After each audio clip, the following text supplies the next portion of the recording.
Welcome to Trading Psychology 101. You've studied your charts and you've looked at fundamentals. You know what to look for on your charts. You know what your indicators are. You know what you want to trade, what type of equities. You know them like the back of your hand. You've maybe practiced paper trading already, and perhaps you've even funded your trading account. So you probably think you're ready to start trading with your money. And I'm here to tell you that you aren't. Don't spend any money trading at all if you haven't even started to understand and master trading psychology. Trading is not gambling. It's not going down to the casino. If you're looking for the rush that you get from gambling, just go to the fucking casino. Don't use your trading account for this because you will fail every time. In every trade, there's the cycle of emotions that you work at from start to finish, especially if you haven't mastered your trading psychology and you're still trapped in this cycle of emotions. And basically, these emotions repeat themselves endlessly until you step in and start fixing these problems.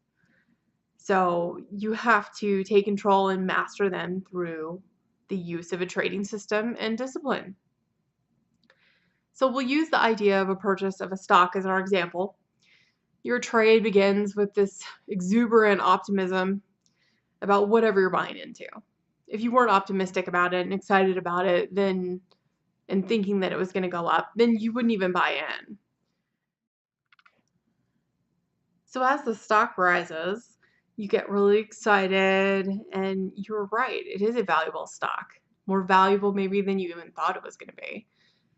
You did your research and you start to think that about this really great return you're going to get, and you're feeling really good about yourself, really good about your system.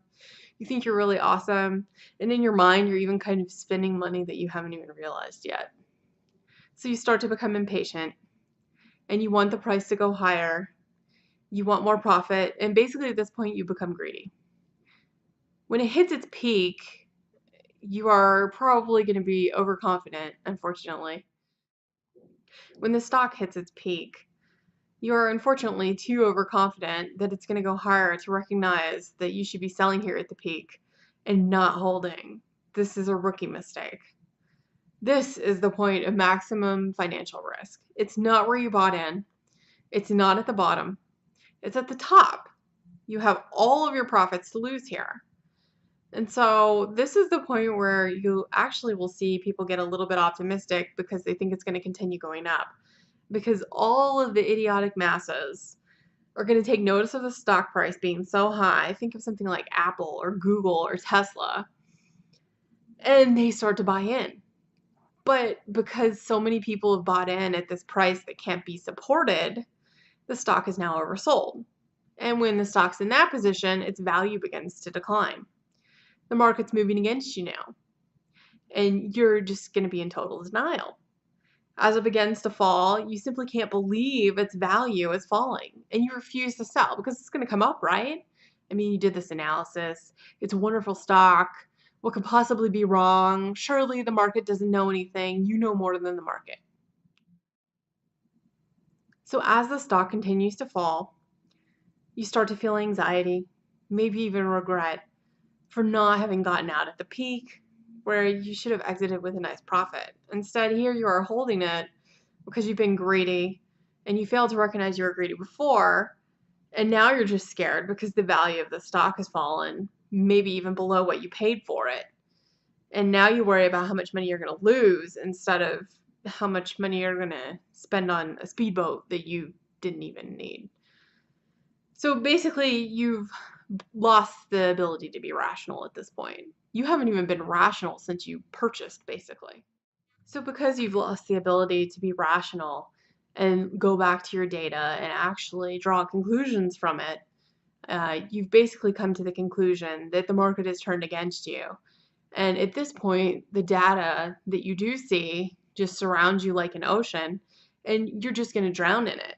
You have no ability to comprehend the data in front of you and come up with a logical conclusion. And so this leads to total panic, just like a drowning person. You can't sell now because now it's going to come up, right? Surely it will. I mean, you're below your position. At this point, you are just losing money.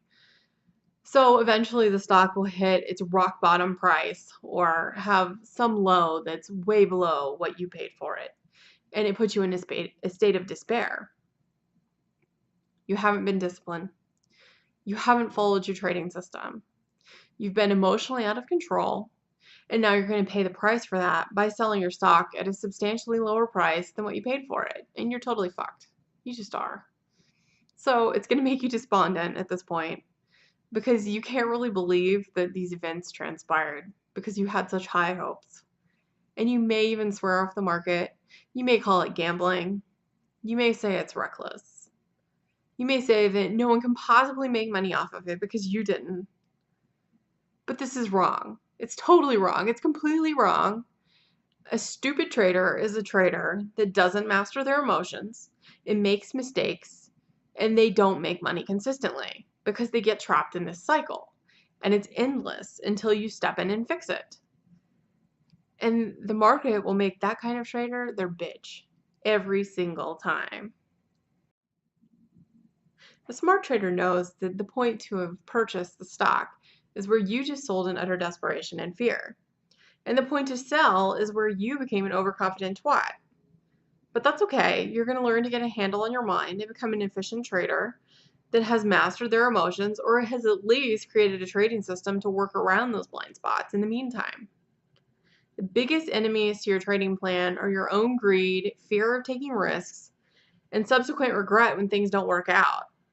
These things will drive you to overtrade, stay in trades for far too long, not get out of a trade when you should, and will lead you to lose money, not just in trading, but in any venture that you pursue.